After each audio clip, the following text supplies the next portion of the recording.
तेनालीराम और राजा कृष्णदेव के पास एक एक घोड़े थे, पर तेनालीराम का घोड़ा काफी कमजोर और बुढ़ा हो चुका था, बल्कि कृष्णदेव राय का घोड़ा काफी मजबूत और ताकतवर था।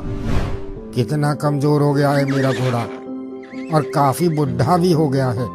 पापा, ये घोड़ा काफी कमजोर हो गया है, आपको इसे बेच देना चाहिए। हाँ, सही कहते हो बेटा, मुझे इस घोड़े को बेच देना चाहिए। और वो अपने बूढ़े घोड़े को लेकर बाजार चला जाता है। वहाँ ढेर सारे खरीदार आते हैं। कितने में बेच रहे हो? 5,000 में बेच रहा हूँ। बहुत ज्यादा बोल रहे हो।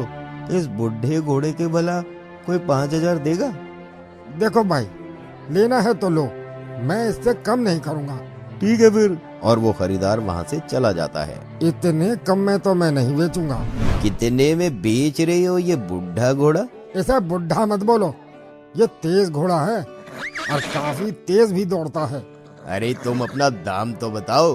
5,000 लगेंगे। इतना ज्यादा इस बुढ़े घोड़े के? आप ही बताओ कितना दोगे? 1,000 दूंगा। नहीं नहीं, इतना कम में तो मैं दूंगा ही नहीं। ठीक है भाई, फिर ये बुढ़ा घोड़ा अपने पास ही रखो। और तेनालीराम के पास बहुत सारे खरीदार आते हैं, पर सब बहुत कम बोली लगाते हैं और मजबूरी में तेनालीराम घोड़े को बेच नहीं पाता है और उदास अपने घर जाने लगता है। रास्ते में जाता हुआ घोड़े को देखते हुए तेनालीराम बोलता है, ये बुढ़े घोड़े का मैं क्या करूं? इसे मैं इतने कम दामों में बेच भी नहीं सकता। और वो उदास अपने घर पर वापस आ जाता है। घोड़े के साथ आता देख उसका बेटा पूछता है, पापा, आपने घोड़ा बेचा नहीं? नहीं, सही खरीदार मिल नहीं रहा था। पर पापा, आपको कम दाम में ही बेच देना चाहिए था। मैं इसे सही समय आने पर बेच भी दूंगा, और वो भी दुगनी कीमत पर। और फिर तेनालीराम अपने कमरे में जाकर भोजन करने लगते हैं। और फिर कुछ दिनों बाद राजा कृष्णदेव राय और तेनालीराम जंगल में अपने अपने घोड़े पर बैठकर जंगल में घूम रहे थे। राजा कृष्णदेव अपने घोड़े की तारीफ करते हुए तेनालीराम से बोलते हैं, देखो मेरा घोड़ा कितना सुंदर और मजबूत है। हाँ हाँ, बिल्कुल। फिर अचानक उसकी नजर तेनालीराम के बुढ़े घोड़े पर जाती है और राजा कृष्णदेव बोलते हैं, तुम्हारा घोड़ा कितना बुढ़ा हो गया है और कितना धीरे धीरे चल रहा है। तुम्हारा घोड़ा मेरे घोड़े की बराबरी कभी नहीं कर सकता है। जितना मेरा घोड़ा कर सकता है, उतना आपका घोड़ा कभी नहीं कर पाएगा। ये क्या कह रहे हो तुम? बिल्कुल सही कह रहा हूँ। और दोनों में काफी बहस होने लगती है। और फिर राजा बोलते हैं, चलो 5,000 की शर्त लगी। क्या राजा जी, बस 5,000 की? ठीक है, चलो 10,000 की लगी। अब ठीक है।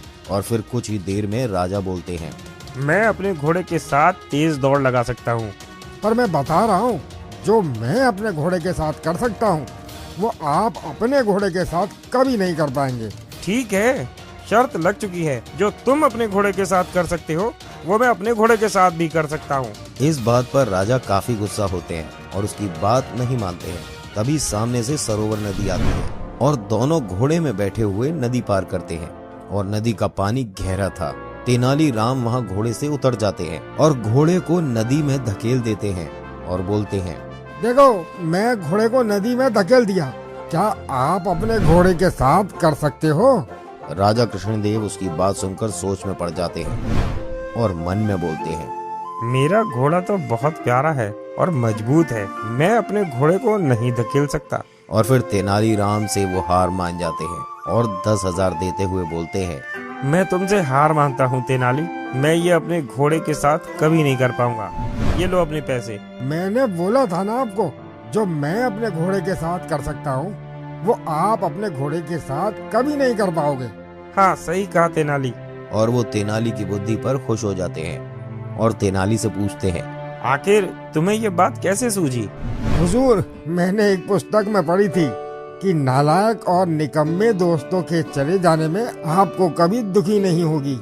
वाह वाह तेनाली, बहुत खूब। और तेनाली और राजा कृष्णदेव वापस लौट आते हैं और वो तेनाली अपने घर पर जाता है। उसे खाली हाथ देख उसका बेटा पूछता है, पापा, आपका घोड़ा? बेटा, मैंने तुमसे कहा था ना, वक्त आने में अपने घोड़े को दुगने दाम पर बेच दूंगा।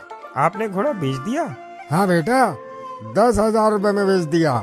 और तेनालीराम हंसने लगता है और उसका बेटा भी अपने पापा की बुद्धि को समझकर वो भी हंसने लगता है।